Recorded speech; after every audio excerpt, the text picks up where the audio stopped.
Good morning, ladies and gentlemen. My name is Ben Woodhams. I'm the Managing Director of Knight Frank for Kenya.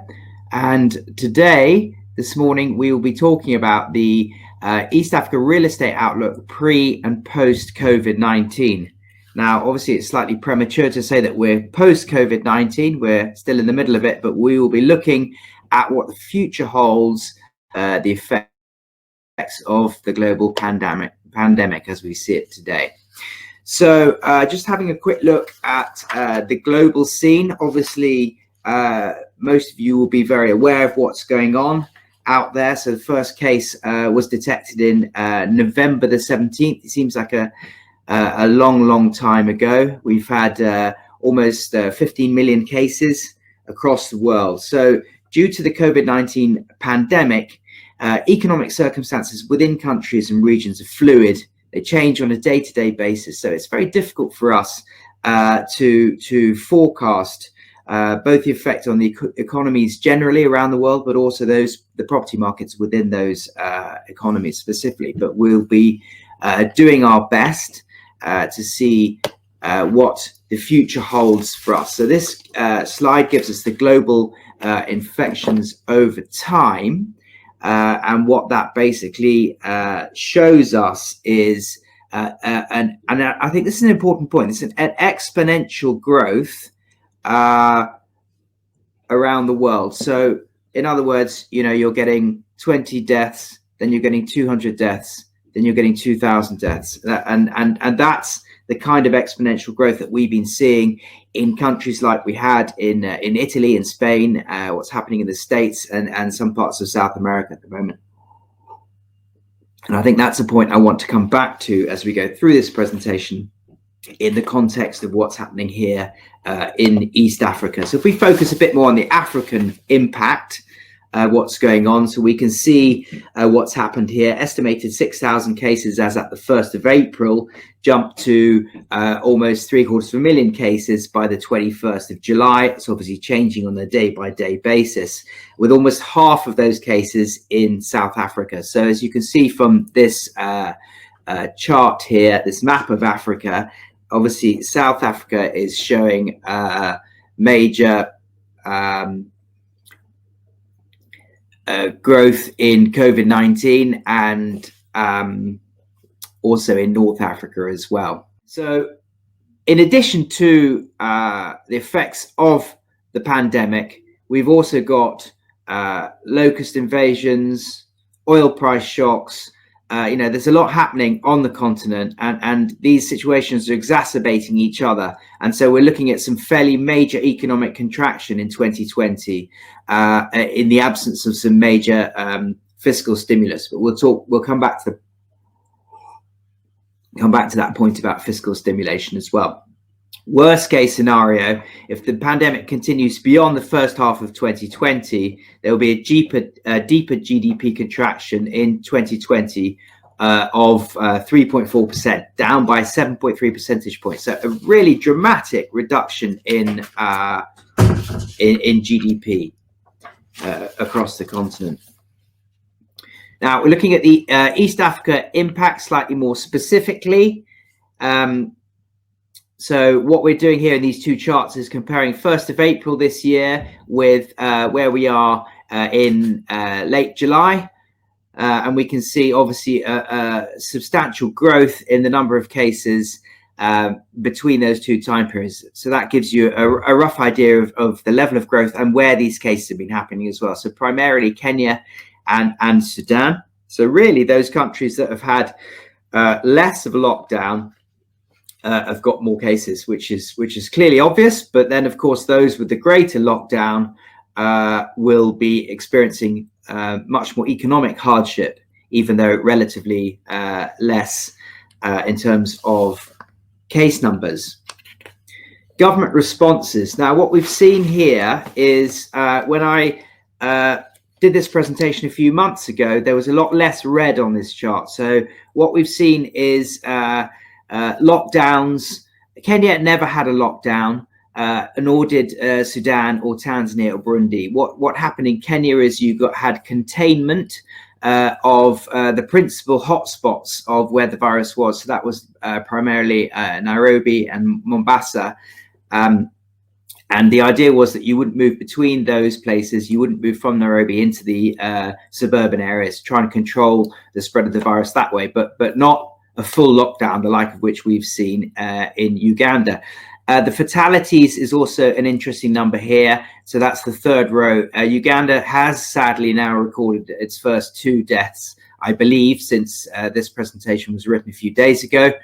But still, across the region, very few fatalities in the context of the virus as a whole, and I think that's an important thing to remember as we look at the effect of the pandemic on the region.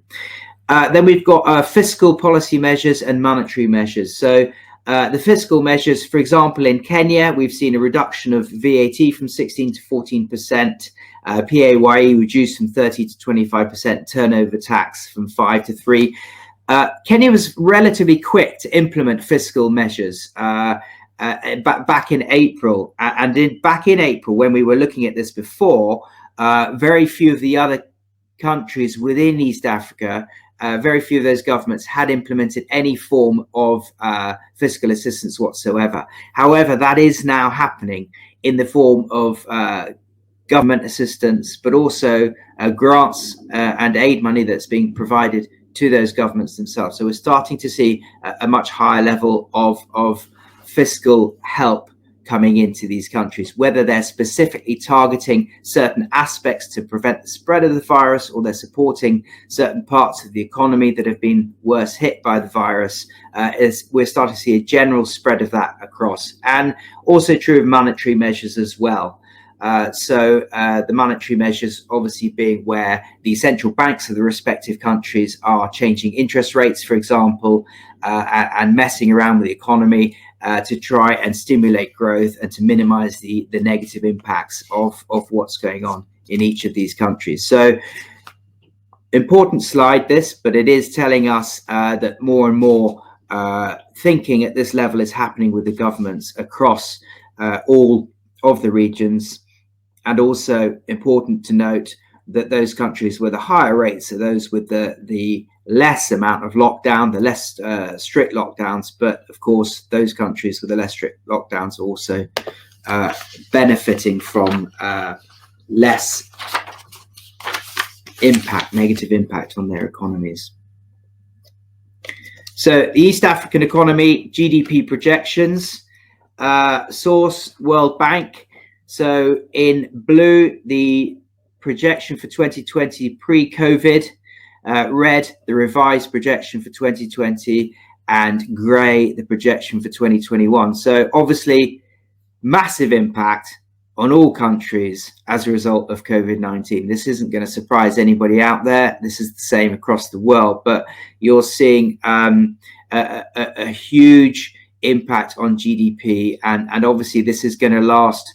I mean, if you look at the difference between the original 2020 GDP forecast and the projected 2021, there isn't a country here, other than Burundi, strangely, that doesn't have a big change between those 2 years. So I think we're going to be living with the impact, even if the virus is more or less under control, or has gone through its natural cycle and has reduced its potency. We're still going to be living with the economic impact of this in this region for some time. So the new COVID world, we're all very familiar with the concepts of lockdowns, social distancing, working from home, homeschooling, and of course, slightly alarming levels of PPE wherever you go. Being tested for coronavirus in order to be able to do certain things like flying and so on and so forth. So the world has changed considerably, and those that operate within it have had to adapt and overcome, change their working practices in order to keep going. So those changes of working practices are ensuring business continuity. So as your turnover falls in the top left there, you're talking about maintaining the economies of your business, reducing your costs in order to match reduction in turnover, working from home, There you see President Kenyatta having a cabinet meeting with everybody wearing their face masks, and of course the ever-present video conferencing that we're seeing everywhere and we're getting used to, not least at EAPI, where here I am sitting in my living room at home talking to my computer, whereas I would be standing on a platform having a face-to-face interaction with you out there. And obviously, you know, the major difference is you don't get any kind of feedback. Try telling a joke, you don't know whether the audience actually find it amusing or not. It's very difficult. It's a very different way of operating. So here you have a young man here on his computer with a baby lying next to him on his sofa. And I think all of us can relate to those working practices that we're seeing, we're having to deal with now. Moving it back to property. So the landlord's agenda, the tenant's agenda, you know, these are all changing, of course, trying to keep their businesses going. So post COVID, we'll be thinking about changes to building designs.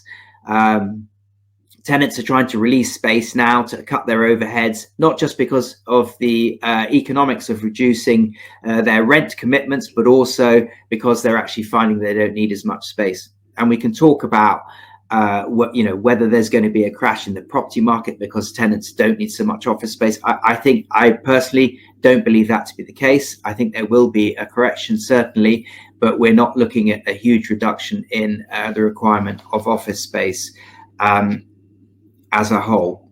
Prime rents and incentives, obviously tenants are looking to renegotiate, looking for more flexibility, and of course that depends whichever market you're in, how flexible lease terms are. Some of them in East Africa are not particularly flexible, and so landlords and tenants are just simply having to negotiate lease terms.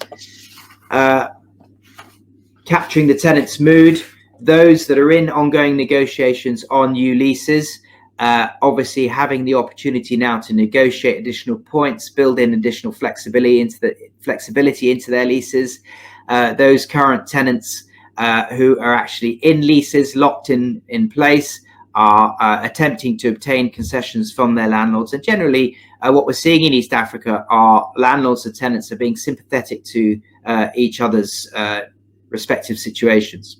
Those with active requirements are obviously putting them on pause. They're not going to hurry into making a lease commitment now if they don't know what the market's going to look like or what their own business is going to look like within the next 1 or 2 years, let alone a 6-year commitment to a lease, for example. Building design is another very interesting aspect that we're going to see a lot more of before too long. So already landlords in discussions with their architects about the changes they want to make to their buildings, whether they are actually those buildings that are under design at the moment, or whether they are buildings that need modification. So touchless access, not just into the building itself, but into the washrooms and so on and so forth. Reintroducing the importance of staircases rather than using lifts for health benefits.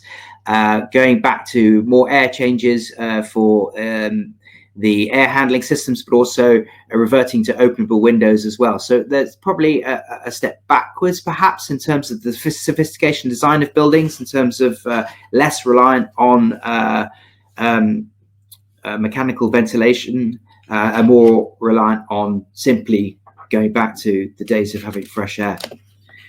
Now, this is an interesting slide. It actually relates to the States, but it resonates very well with what's happening here in East Africa. So if we look at the left-hand side, we can see those asset classes that are least affected by COVID-19, going all the way across the right to those that have been most affected by COVID-19. So on the left, we have data centers. Data centers, clearly, there's a lot happening online at the moment. Data centers are not so affected by the movement and passage of people. It's computer hardware in buildings, and so that has definitely seen a fundamental amount of growth. Then we have industrial logistics. We've seen a least affected, really, not as resilient in those countries in the first world where we've seen a huge switch to online shopping. So in the UK, in the States, and so on and so forth, the Amazon type retailers are extremely busy, supermarkets are extremely busy delivering food. So in East Africa, not so much, because we don't have that infrastructure to support that, but nevertheless, definitely the least affected sector. Life sciences, self-storage, multifamily dwellings. Obviously, as you go down across the right, you're seeing those sectors getting affected more so. The office sector has been affected quite seriously. Not as bad as retail, but we are seeing some concessions being granted to tenants in office space. Serviced offices have been particularly badly hit because of the flexibility that they have. It's very easy to leave a serviced office in the short term, you know, because you're not tied to a long lease, you're not tied to a 6-year lease, whatever. But I think, though, having seen the negative effects on service offices in the short term, in the medium term, I think they'll be the quickest part of the office sector to recover. Because when people start going back to work, as they are starting to do now, then I think serviced offices will be the first choice, because again, you want that flexibility. You want to be able to come in perhaps 2 or 3 times a week, and so on and so forth. So I think serviced offices, though they've been hit very badly now, will recover quite quickly. Healthcare is a bit counterintuitive, because you think, oh, during the pandemic, you know, there'll be lots of people going to hospital with COVID, and healthcare will be booming. Not so. Quite apart from the fact that the level of positive cases in East Africa, only 11% of them are symptomatic, so 89% asymptomatic. So we're not seeing a huge rush of people to health centres. Maybe there's some income coming in from COVID testing, but generally speaking, people are trying to stay away from hospitals, and so healthcare sector is actually struggling. Of course, retail, one of the big ones. We've classified our retail tenants into 3 classifications: those that don't really need help, like the anchor tenants in shopping centres who are still doing okay; those that are struggling because of a reduction in footfall. So we've seen footfall down by about 60%. It's starting to come back now. But those relying on impulse purchases from people going to the anchor tenants are struggling, and we've generally seen them negotiate concessions with their landlords based on a full service charge, but up to 50% rental concession. And the third category are those that have been closed by government, such as gyms, casinos, cinemas, and so on and so forth. So those ones, obviously, we deal with on a case-by-case basis. Much more difficult to gauge how much assistance they need. But what we've seen is we haven't seen anybody rush to court. Nobody's really enforcing force majeure clauses within leases. What we've seen is landlords and tenants, as I say, understanding each other's positions and negotiating their way out of it. Tenants want to have a relationship with their landlords post-COVID. Landlords obviously want tenants who are still in business post-COVID. And so, you know, with that sort of mutually matching ideal, we're seeing negotiations being the order of the day. But it has been very difficult in malls. I don't need to tell you, because it's the same the world over, but particularly restaurants and fashion even more so, struggling. Obviously, the worst hit is the hospitality sector. Hotels in East Africa, international flights have been banned in all countries. Kenya is opening up international flights from the 1st of September.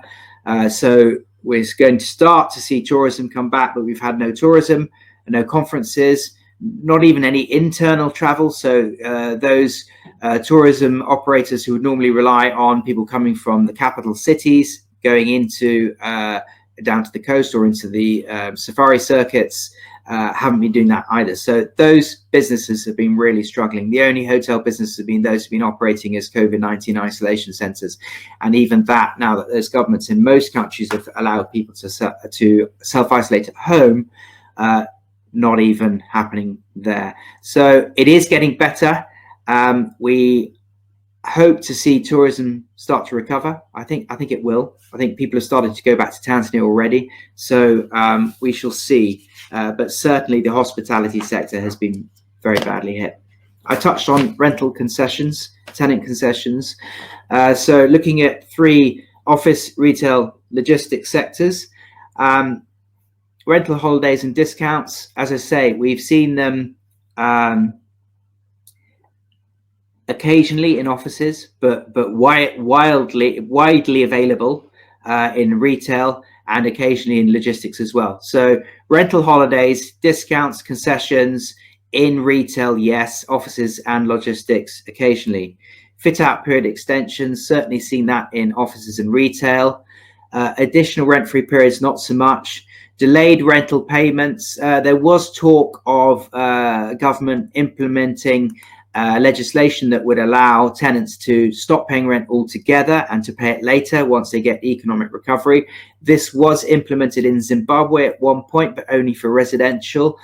It wasn't ever implemented in East Africa. As far as I'm aware, in any of the countries in East Africa. As I said, it's just been about negotiation. So what we tend to see is the landlords and tenants sharing the burden of the pain. So a 50% rental concession seems to be the norm for those that are suffering a heavy impact.